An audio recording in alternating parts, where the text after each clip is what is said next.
السلام علیکم ورحمۃ اللہ وبرکاتہ۔ آج میں آپ کو اس پانی کی 6 سنتیں بتاؤں گا۔ یہ پانی ہر بندے کی ضرورت ہے، ہر بندہ اس کے بغیر جی نہیں سکتا۔ تو جب بھی پانی پئیں سنت کے مطابق پئیں تاکہ وہ پانی پینا بھی آپ کے لیے عبادت بن جائے۔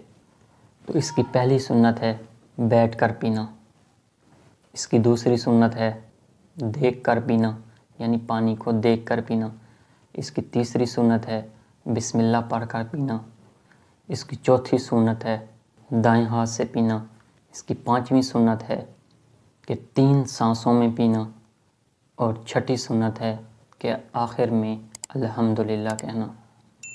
ایک روایت میں آتا ہے جو بندہ ان 6 سنتوں کے ساتھ پانی پیے گا تو اس کو 6 شہیدوں کے برابر ثواب ملے گا، اور دوسری روایت میں ہے کہ اسے 600 شہیدوں کے برابر ثواب ملے گا۔ تو پانی پیتے ہیں تو ان سنتوں کا خیال کر کے جب پئیں گے تو ہمیں ثواب بھی ملے گا اور ہماری حاجت بھی پوری ہو جائے گی۔ والسلام۔